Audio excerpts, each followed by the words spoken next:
बहू और बेटी समान पारिवारिक कहानी। माँ, मैं बहुत थक गई हूँ घर संभालते संभालते। यहाँ मेरी थकान किसी को नजर नहीं आती। कुछ दिन आराम करना चाहती हूँ। सोच रही हूँ कुछ दिनों के लिए अपने मायके आ जाऊं। आते हुए अपने बच्चों को भी साथ ले आऊंगी, वे वहीं से स्कूल चले जाएंगे।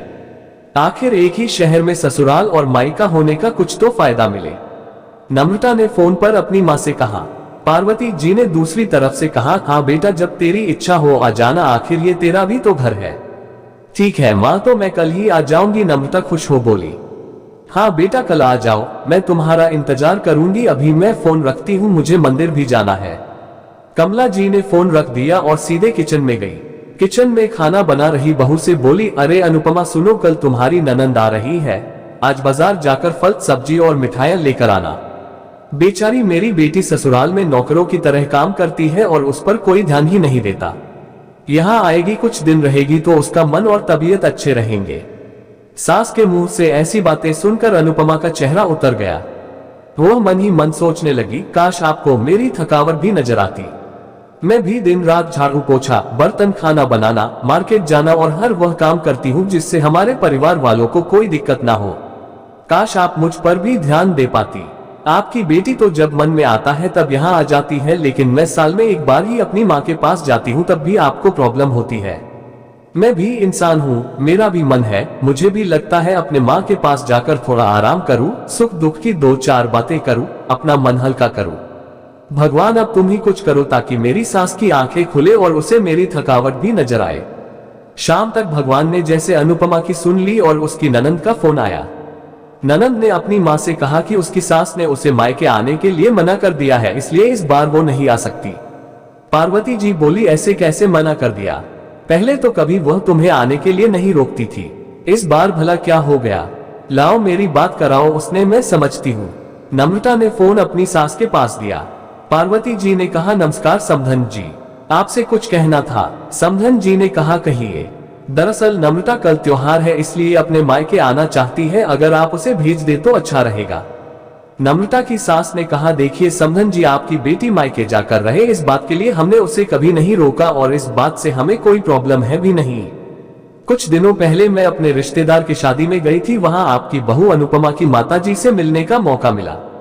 उनसे गपशप करने के दौरान उनकी बातों से पता चला कि अनुपमा को साल में एक ही बार अपने मायके जाने को मिलता है और वह भी बहुत कम समय के लिए।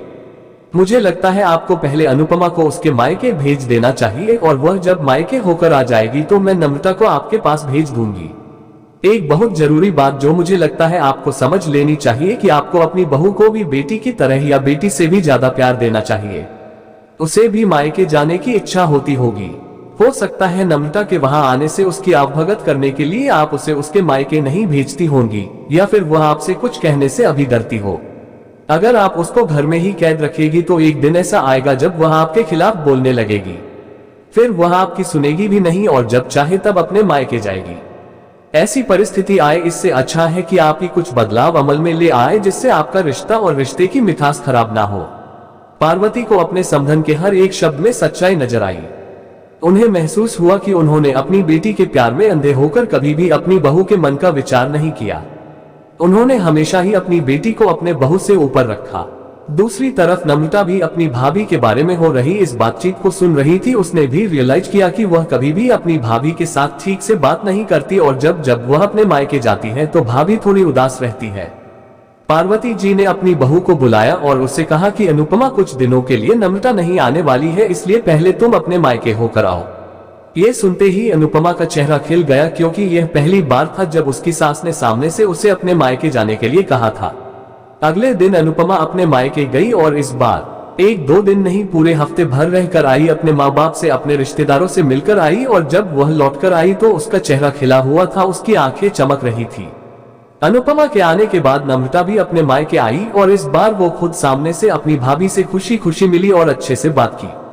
नम्रता ने अपनी माँ से बात करके उन्हें भी अच्छे से समझने में मदद की कि वह कहीं ना कहीं अनुपमा के साथ गलत व्यवहार कर रहे थे।